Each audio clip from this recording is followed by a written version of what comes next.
have heard that School of Motion acquired MoGraph Mentor earlier this year. You're going to see some of this previously behind a paywall content be released and accessible on schoolofmotion.com. So keep checking back here for more. Thanks.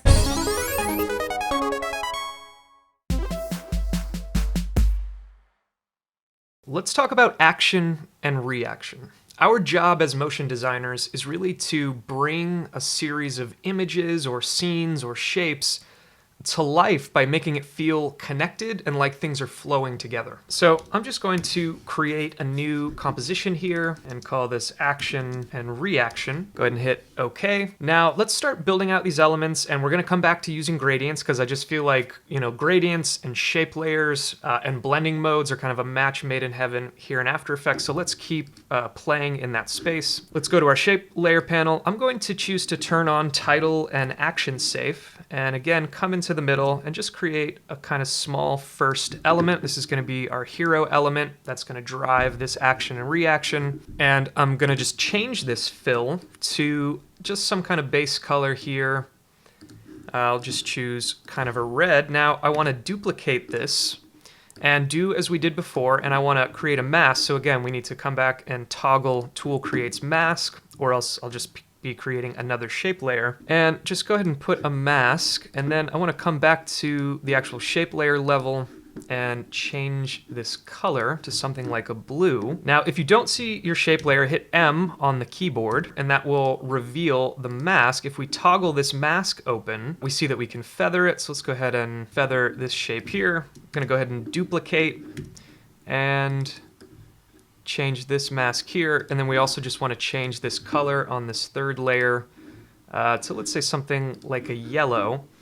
And this is again going to end up with a shape that has a couple of shapes within it, so we can do a little bit of interesting scaling work there. I just like to be able to do that. I will go ahead and call this base layer, base blue, and base yellow. And then I'm going to parent the blue layer to the base, and then the yellow to the blue, so that if I select all these and I hit S to bring up the scale property, I'm going to start to get a little bit of that exponential scaling where it's starting to scale up the chain. So I just feel like that's a nice, easy rig that gives us a good foundation. Take that back to 100%. Now I'm going to turn these layers off, and I want to start working on this really nice kind of wave reaction. And we're going to do an approach here in After Effects that is pretty useful. And it's the idea of being able to create kind of a single tile and then duplicate that and rotate that and flip it for the final animation. So if we go back to the original example and we look at this kind of wave animation, you'll see that I have all these compositions. So let's actually look at the pre-comp here and see that this is actually the element we want to build here. And we're going to use our understanding of animation principles, what we know about shape layers, and we're actually going to custom animate this shape layer path. And when I say create a tile, this is what I mean. You can see that we want to create this right down the middle of the frame so that we can mirror it and duplicate it over.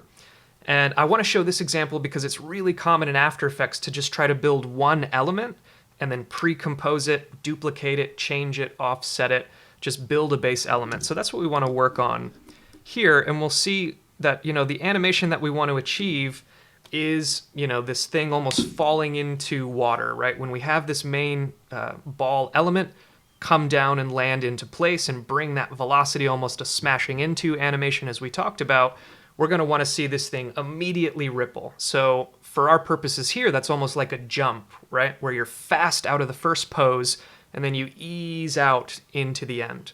So again, we're going to smash into, and then it's almost a jump where, it's going to be really quick and then ease on the back end. Then we're going to make sure that we can get from a first pose to a second pose. So a little bit more complexity, but let's go ahead and actually create a new composition, and I'll call this wave 02. You could call it wave 01. And let's make sure that we're working in the very center of this composition by coming to the title and action safe and making sure that I can see the crosshairs in the center. And once I'm actually hovering within my composition window, if I hit Command R, I can see the measurement actually here in the user interface. And so if I bring my cursor into these measuring UI panels, I can actually pull out a guide, and I can bring this guide right into the center. Maybe I need to zoom all the way in, and the guide stays live, so I can just keep zooming in there. All right, I've got it right in the center. That's very helpful. Now, if I hit Command R, that is going to go away. And if I hit Command semicolon, that is the show guide versus hide guide keyboard shortcut. So I want to choose to see my guide so I can use it here. And basically, I just want to take a rectangle here, and I want to build a tile that sort of perfectly matches the horizontal line on the center of the composition, which I'll be able to see on the title safe, and then the very center. So I'm going to zoom in here. And this is another fun quirk of being a motion designer and After Effects user, is making sure that you're like pixel perfect when you go to do things like this. So I'm going to really get in there and make sure that I can't zoom in anymore. I'm at 1600%. That looks perfectly centered there. And I'll come over to these crosshairs here, just a couple of pixels there, to be perfectly horizontal across the composition there. Now the anchor point's in the center, that's fine, I'm not gonna mess with that. Now by default, when we create a rectangle shape layer, and let's go ahead and take a look at this rectangle, we don't see what we would normally see on other shapes where it says path, it actually says rectangle path. And basically what that means is it gives me, you know, a set of parameters to be able to manipulate it, but I can't grab individual points. And we're gonna want to be able to manipulate the points of this. So we actually need to convert this rectangle path into a Bezier path that we can use. So if we control click, we'll see a sub menu that says convert to Bezier path. And now here in the contents under rectangle 1, it says path 1. Now we're gonna see it also changed over here where now we can make individual selections of the points. So that's what we need. Now, we don't have enough points on this shape to be able to create the wave pose that we want to create. So we're going to need to add some points. So let's come up here to the top menu and come to the pen tool. And we don't need to add a ton, but we do need to be able to create this kind of wave and have enough points to really be able to manipulate this and get it into the shapes that we need. So I'm going to create a point here, which will help me kind of bring this side down. Then I'm going to create another point right around here, and this will act as kind of the top of my wave that I'll pull up. And then I'm just going to add one more kind of control point here so that I can make sure I can control the backside of the shape of this wave by having a point there. So let's hope that that's enough points for now. We can hit V to go back to the selection tool and see that now we can manipulate these points. But now we want to be able to create a smooth Bezier path, not this linear kind of path that it's giving us here. So on these 3 center points, we're going to need to come back to the pen tool and see that we have this convert vertex tool. And if I convert these vertexes here, we'll see that it will produce some Bezier handles, and I'll basically keep everything perfectly flat for this first frame. But now we have Bezier handles, so when we go to, if I hit V for my selection tool, once we go back to these, we will be able to manipulate the shape and build this kind of wave pose that we're looking for. So I'm going to Command Z just to go back to this starting point. So we need to go back and look at the contents of the shape layer, and here we see rectangle 1, path 1. I definitely want to lock in a keyframe here where it's just going to be this kind of perfect shape, like so that's fine. Now, I want to create a masking animation where I actually animate this element on, because I want it to go from basically 0% in the frame to 100%. And so we're going to need to actually come back to the rectangle tool, make sure that we select Tool Creates Mask, and I'm basically just going to get this shape ready where I can see it's going to act as a mask, and that gets added to the shape layer here. And so on frame 0, I'm going to set a keyframe for this mask path. I'm going to hit V to go back to my selection tool and shift select this side of the mask, go forward about half a second or 12 frames, and then just go ahead and animate this completely on. I'll quickly ease those by default, and we're going to want to go ahead and take a look at this mask path here in the graph editor, and I'm just going to ramp this up quite a bit So it just creates a really simple masking animation. We can define the end of the work area around 1 second to go ahead and check the tempo there. That might even be a little fast, so I might extend it ever so slightly. And I'm actually going to see if I can just push that a little bit more. So that's kind of step one for me here, is to get this element staged in its tile form, get this first transition going here. So that's really good. Now, before we duplicate this base shape, we are going to want to do its path animation. So that's actually going to be our next step here. And so this thing is going to animate on. Then we are going to want to see this reaction animation. So I'm going to pull this first path keyframe forward. We don't want this wave animation to start. We just want it to transition on. Then we're going to do this really quick reactive wave animation. So I'm going to start working on this wave pose. So we know that if this ball is coming down in the center, then really this whole centerpiece is going to kind of move down, and the wave is going to start basically over on this side. And for now, we're going to want to see this actually start to pull down a bit, and then maybe this even swells up. So it's almost like the energy, from the back side of it is being pulled towards the center here. And here's where these Bezier handles are going to come in handy and help us try to hopefully create a good looking shape. And so we're going to want this movement to be really quick. Now for this piece here, I actually do need to make this a Bezier as well. So let's go ahead and convert this and hit V to make sure we bring that center back into alignment. Then with the Convert Vertex tool still selected, I'm going to just grab the top side. So it does remain a Bezier. I do get 2 handles, but I do want to break it. So make sure that is staying perfectly centered, and I'll zoom in and absolutely ensure I'm staying centered through the middle there. And so we just want to make sure that, I'm going to hit V to go back to my selection tool, that this center point feels like it's curving into the center here. So we can see we're going to go from this pose, we're going to go here where the wave starts, and we're going to put those keyframes really close together. So 1, 2, 3, might only need about 3 keyframes. We want it to be really fast. Now from here, we want it to now fade out, where the wave will start to build and move up and to the left. And so I'm just going to go forward a bit. We'll rework the timing and start to move this wave up. So that's a good start, but actually on this last keyframe, we just want to make sure that this thing basically runs all the way to the edge of the frame here.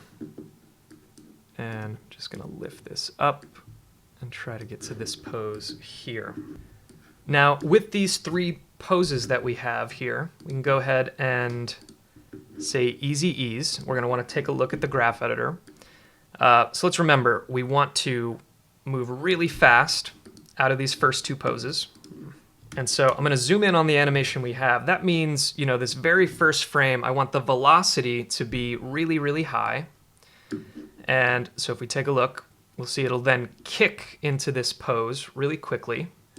And we also want the front end here to be moving quickly as well, and then fading in to that back spot. So it can look a little funny here in the speed graph, but we're basically saying really fast through that first pose. Now, we're also seeing that it's saying, okay, fast into the first pose, into the second pose.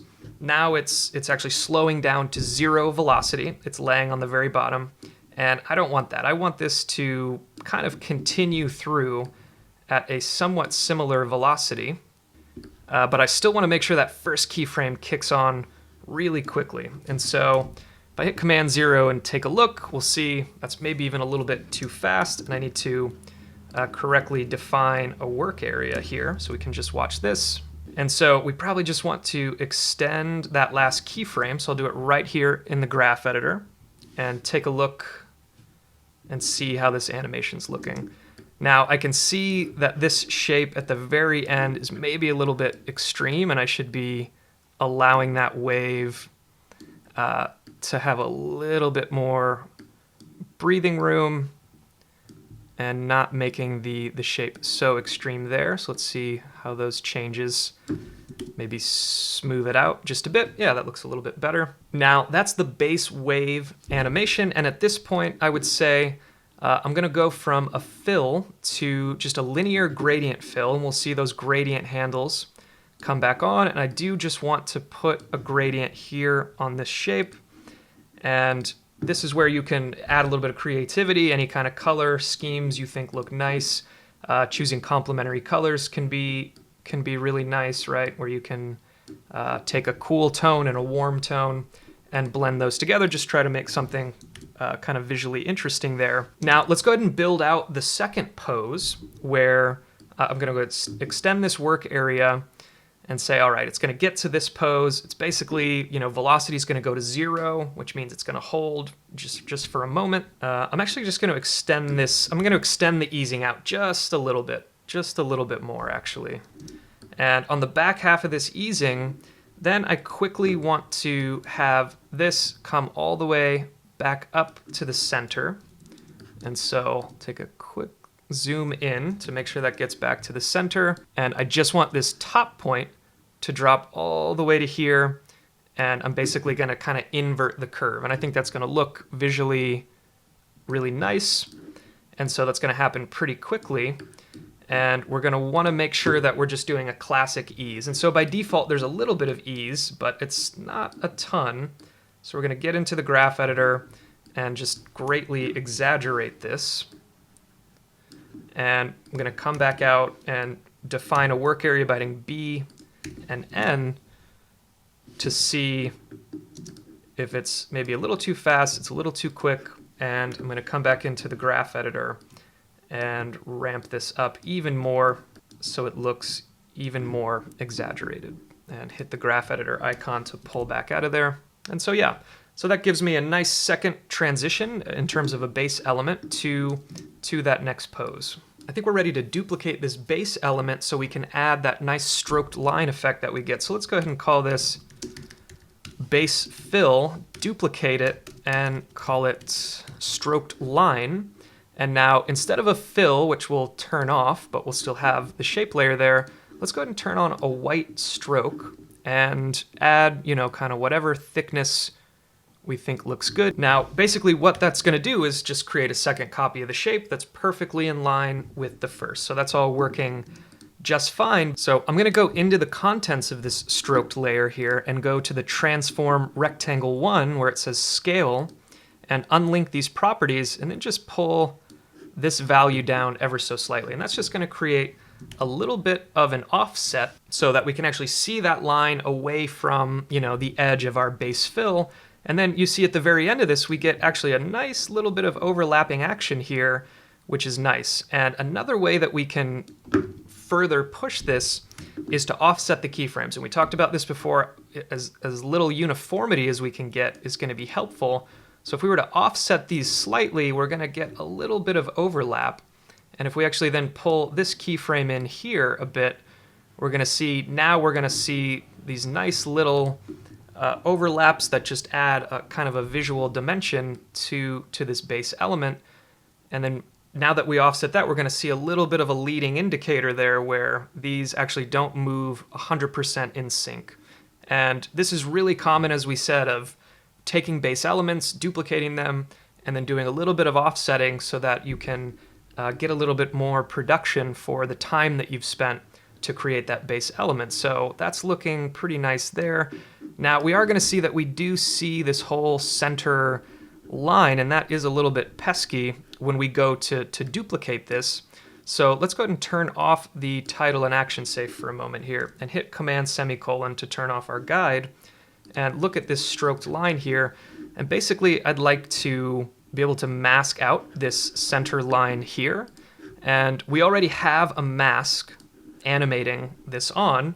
I'm actually going to go ahead and delete that mask and just start over with this layer, come back to the rectangle tool, toggle over to Tool Creates Mask, and by default it's set to add, but if we just go to the mask here on the layer, we can set it to subtract. And then I'm actually going to take this whole layer and move it over, because now that we've cut that stroked line off, it's not laying perfectly in the center, but I still want it to reach exactly to the center here. So that looks pretty in line. And so now we still need to do a mask on animation because we deleted it. And on a stroked line, the way we can go about doing this is to add a trim path. So here within the stroked line layer, under contents, we have this sub menu and this arrow here that says add. And we'll get more into this as we use shape layers more. But the one that we want to look at here is called trim paths. And this is basically going to allow us to animate the stroke on and off. It's a transition. So if we take this from 0 to 100 down here where it says trim paths, we're going to see that this line is animating on and off. Now, a stroked line in a rectangle has a direction. So when we say, start to end, 0 to 100, it's actually going the wrong way. And After Effects allows us to quickly reverse path direction right here in this menu. So let's go ahead and reverse the path direction so we can see, okay, there we go. That's what we're looking for, is to see that line coming right out of there. So I'm actually going to take that to 0%, come back to the first frame, lay a keyframe. I'm going to want to match roughly the base shape, so then I'll come here and animate this just far enough so it gets, I don't want to go to 100%. I just want to be able to ease from here to here. So as soon as I don't see it on screen, I'll leave that keyframe there. And let's just match our classic ease in, ease out like we have on our base layer. And I will push this as much as we did on the other one, which was, pretty close to 100%. And so we're back to getting what we need here for this animation. Now we can see still a little bit of an issue because our mask is a little bit lower there. So let's actually go back to the mask and manipulate it by double clicking it to bring up a bounding box. And I'll just cut that off right there. And I can see I still need to move this layer over ever so slightly to line it up. And let's see where we are. Yeah. So that is building this base tile. This is really a huge part of this animation that we're going to work on. This is a great animation challenge in terms of thinking about animation principles and just getting in there and making shape layers do exactly what we need. So let's move on to some more training where now we build on this. My name is Jessica. I'm a video editor, but my company decided to take our videos to the next level and do more animated videos. I needed to learn to animate very quickly.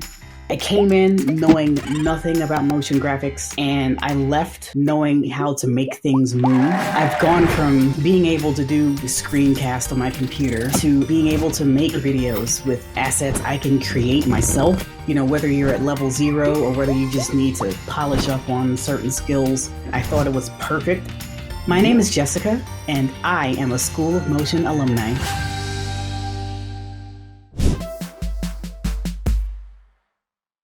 So let's come back to the action and reaction comp where we had, created this first fun little element. And I can come over to my project panel and grab wave 2 and go ahead and bring it in. Now this is the composition that we just made of this wave animation with the secondary line. So I'll define a work area to about here, just this initial wave. Now this is where we want to mirror this element. We're going to do it manually. And so we can simply hit Command D to duplicate the layer and then hit S to bring open scale. Now, if we put a negative value on either of these scale properties, and we need to click this lock icon, which is constrain proportions, right, where it scales by 100%, we actually just want to flip one of these values by adding a negative in front of, so in this case, the first value. So we'll just flip it completely to the other side, and now we'll see It'll animate on, and we can see that we're getting a little bit of a line in there. And this is where, there's kind of some inevitable cleanup. So let's actually go back into wave 2 here and make sure that this thing is just moved over. And we didn't put any keyframes on the positions of these. So if we just move this over one keyframe to the right and we come back to action, reaction, we can see, all right, now we've probably overlapped them by 1 pixel, and that actually works just fine for our purposes here. So we can go ahead and duplicate again. So I'll hit Command D, then I'll hit S, and then I'll add a negative to another value. So now it should flip up to this side here. I will again hit Command D and hit S. And this time I'll eliminate the negative on the first value, so it'll flip it yet one more time. Now I think we're to a point where we can see, all right, now we're getting this really cool symmetry. That's really nice. But of course, everything is just running together. And this is where we want to come back and toggle switches and modes here at the bottom and take a look at some blending modes. And we will definitely kind of come back to this, but even just a simple overlay or soft light is just going to help us see kind of where we're headed. So I'll overlay these two here. So I basically also want to create duplicates that are rotated to the left and the right. So I'm going to grab both of these top 2 elements here, which kind of represent the top, and you can use the soloing function to get a better look. I'm going to hit Command D, then with those 2 layers, new layer selected, I'm going to move them to the top here in the layer just so I can keep track of them. Then I'm going to hit W to bring up the rotate tool, and I'm going to hold Shift to constrain, and I'm just going to go to 90 degrees. Now we can see we're going to need to move this over. So with both of them selected, I'll just move it over to the side here. I'm going to hit Command D again on those 2 layers, hit W to rotate them back the other direction, and then line it up here. In the comp, I'll turn off the soloing so we can bring everything back on. And now we can see, all right, we're starting to get a little bit closer. Now, because we did overlap by a pixel, and we can see, this line here, which I actually like because to me that adds kind of a nice visual element. So we're at this point in the animation, and I think this is looking really interesting and really beautiful, and it's so fun just to create that base shape and be able to duplicate that out and get all this fun overlapping action. From here, I would recommend, here's a cool place to look at the way that these layers can blend, right? And if we choose something like difference or exclusion, we're going to get some really dramatic results. So if we just kind of randomly select a couple layers here and there and choose something like difference, we're going to start to see some really, really wild results. Now, when we use difference, we have this black background, which I think we need to remedy now. So let's go ahead and call this a gradient BG, a gradient background. And I'm going to go back to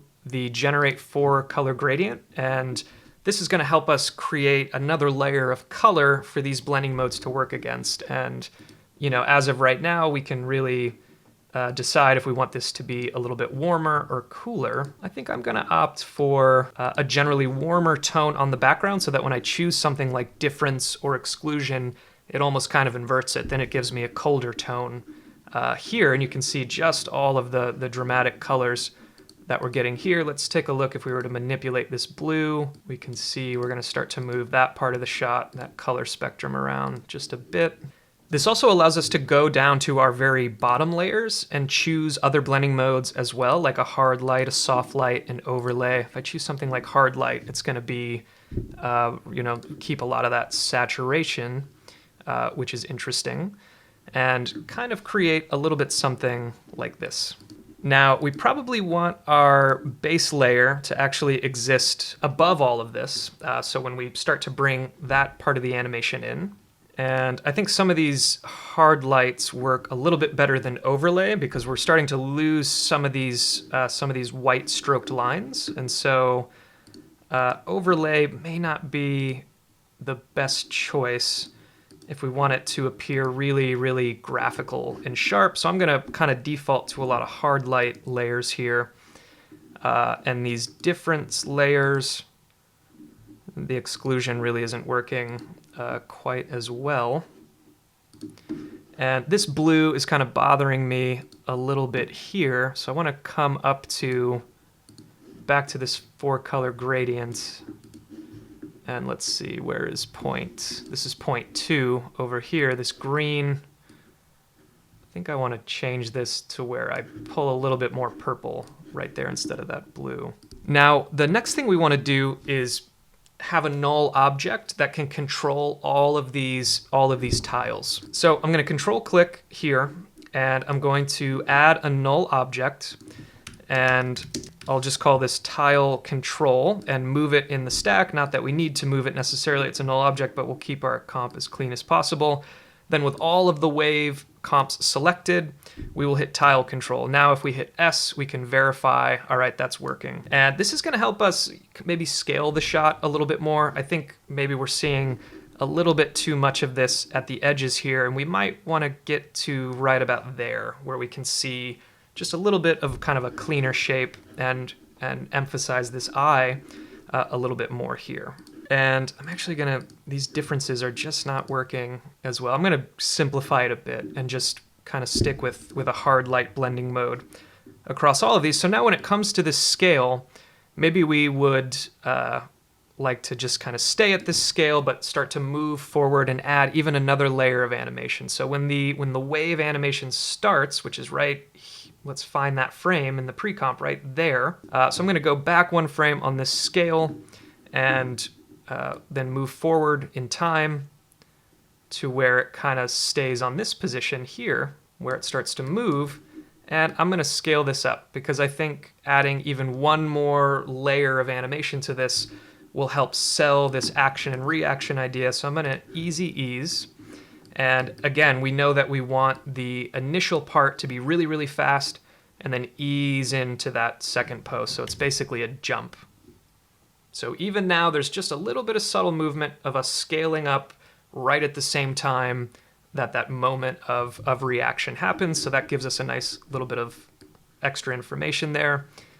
Now, from here, when we go to this second pose, I like that these are kind of pulling in. That's kind of cool. We get to this fun shape.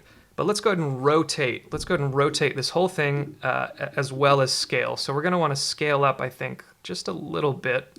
Then I'm going to hit R for rotation. Then I'm going to hit U just to see all of the keyframes I have on this layer. And I want the rotation really to start here and then reach the kind of apex, so right in the middle. Then I'm going to rotate this by 90 degrees. I'm going to easy ease, and this is as just like our base element, a classic easy ease. So keep coming back to really these 3 types of animations. Yeah, we're going to need to be scaled up a little bit more because now we're seeing the edges of this. So the scale is going to need to be a lot larger, our end scale. So I'm going to scale this up. And I'm also going to scale this pose here just a little bit. And we can see we're just off by about a frame. So I'm going to move the scale up and offset the rotation ever so slightly. So we're going to get to here. And then I want to be able to rotate all of it as the shape is actually changing itself in the pre-comp. We've done a lot of good work to build up the reaction animation, but we still need to go ahead and animate our base element here. So with the base layer selected, I'm basically going to do kind of a jump animation with some position and some scale. I want it to almost feel like it's jumping from further away, coming towards us, and landing in the center right where it is now. So I'll turn on my title and action save. I want it to stay right in the center. I think that's working with the way our shapes look because we want it to kind of hit that spot right there. So when it comes to the position animation, we're going to want to go straight up and down, and let's work on that first. So it can be sitting right here, that's fine, at about a half a second. And just for ease, I'm going to turn off all the wave animations, and that's fine. And so on this position, I'm going to start to animate this up. And then at about a second, I'll just copy and paste that first keyframe to get right back to the center. And again, let's think about what would a jump animation look like in a graph editor. I'll default easy ease those, that's good. Basically, we know, remember, it's a jump. It's fast out, then it eases at the top, right? So this is still part of the top, so we're still easing here, and then a smashing into animation. So that's kind of what I'm looking for there, right? Just a really simple animation that can make the audience feel a little bit of this action reaction. Now we also want to do the scale. So I'm going to hit S and leave the graph editor so I can just hit U on the keyboard and take a look here. So we actually want this scale here. That's all good and fine. And by the end scale here, though, I'd like it to be a bit larger. And I also want to do this thing where I kind of pull apart the layers. And so here I'm also going to animate the scale on the base blue and base yellow so that as we come forward, we'll actually scale this one up and scale this one up a little bit as well. Now with all of those selected, I'm just going to put a default easy ease on those. And so now we're getting a little bit of an illusion that the scale is coming towards us, and the more we push that illusion, the more it's going to feel like, you know, it's coming from back in Z space towards the camera. Now I'm going to go to this base layer and hit R and add just a little bit of rotation, right? PSR, we have a little bit of position, we have some scale. Now let's just add that one layer of rotation and then we'll be done with this here. And let's just rotate this just so that it adds another layer of animation, and then I'll just default easy ease those. And you'll see, I think it adds a nice little element that it appears like that element is rotating. So now as animators in After Effects, what we often have to do is build different animations and work on our timing. So if I turn all these waves back on, I don't think our timing is set up yet. And so we need to make sure that on this final frame that we're all lined up. So I want to grab the tile control and I want to grab all my wave tiles and I want to just move these layers until those first frames match up, right? So when it hits, that's when that reaction should happen, and then the animation begins. Very good. So we start to see it, we get the transition, and then we see that reaction. Now, the beginning of this scene, it's getting a little bit muddy here. I've got all these colors. I think I'd like to create a little bit of a transition, one more layer of a transition here. And so I basically want to duplicate my gradient background, and I want to come up to the effects panel and come to this transition submenu and choose the CC radial scale wipe. And basically this is going to help me create a scaling in effect. And now it looks like there's just this faint element moving across here because we have the same color. So I want to come to this 4-color gradient and basically choose a whole new set of colors here. So, you know, where it's yellow, I'll take it to pink. Where it's green, give me some red. You know, where it was pink previously, I'll take even a darker blue. And I'll just quickly swap those. So now when I'm using this CC radial scale wipe, we'll see that we actually are kind of feeling that transition a bit. Now, because we had all those blending modes, having this one here is going to change the look of what we're seeing.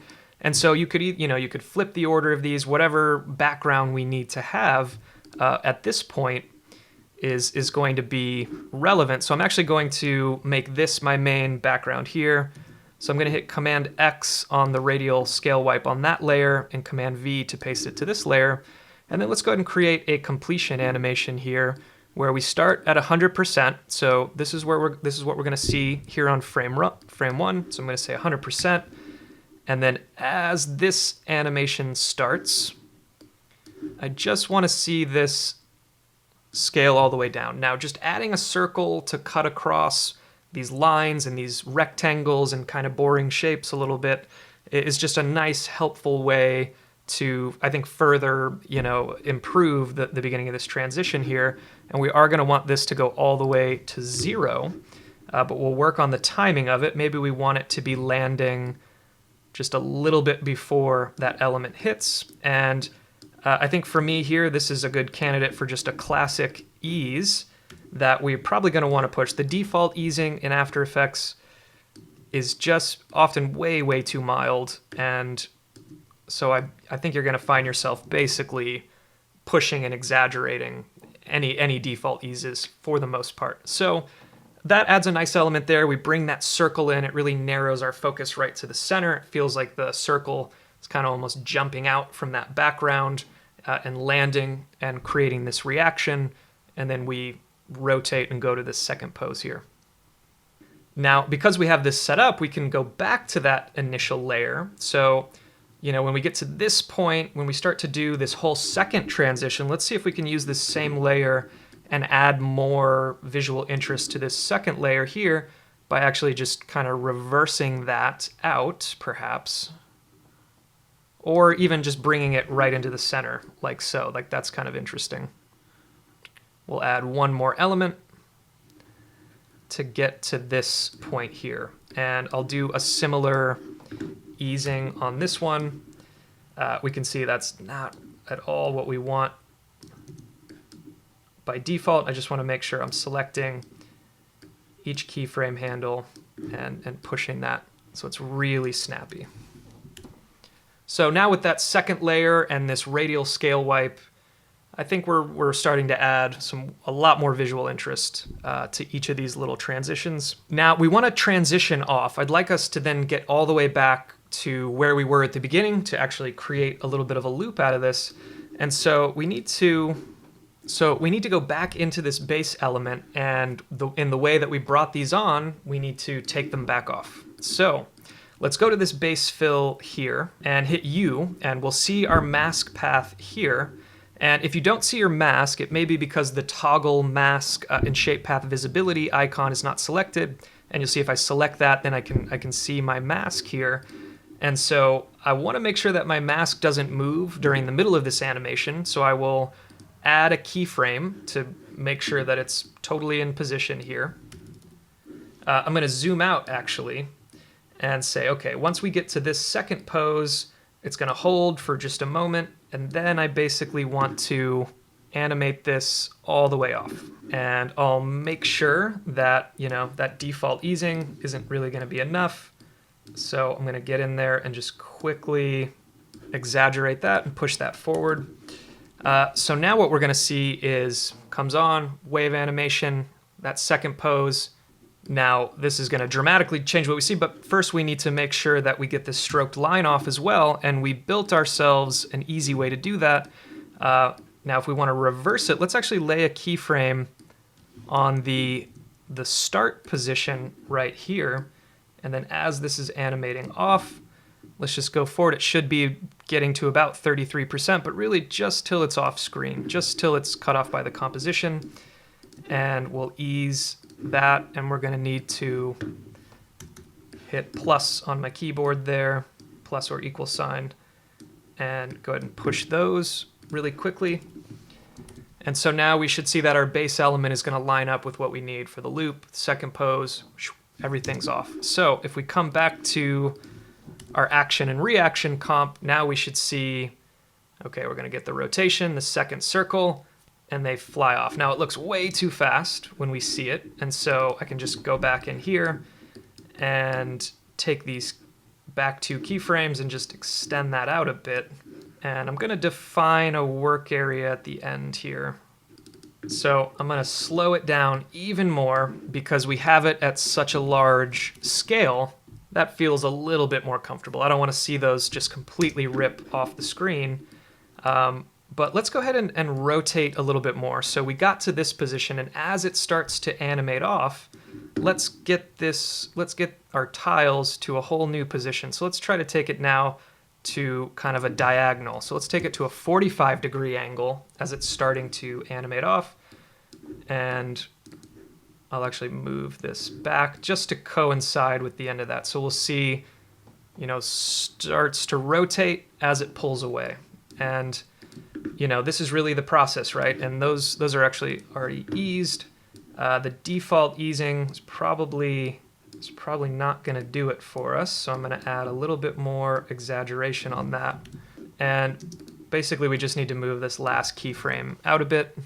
And as that's starting to pull away, then I want to go back to this CC radial wipe, CC radial scale wipe, and then move this all the way out like so to 100%. And so basically that should give us kind of a good foundation for a loop if we can start and end on that same background. And we'll see that we're definitely going to need to get in there on this CC radial scale wipe and just go ahead and push that a lot more. So let's go ahead and take a look. So that's all looking good. Get that rotation, pulls out, comes back.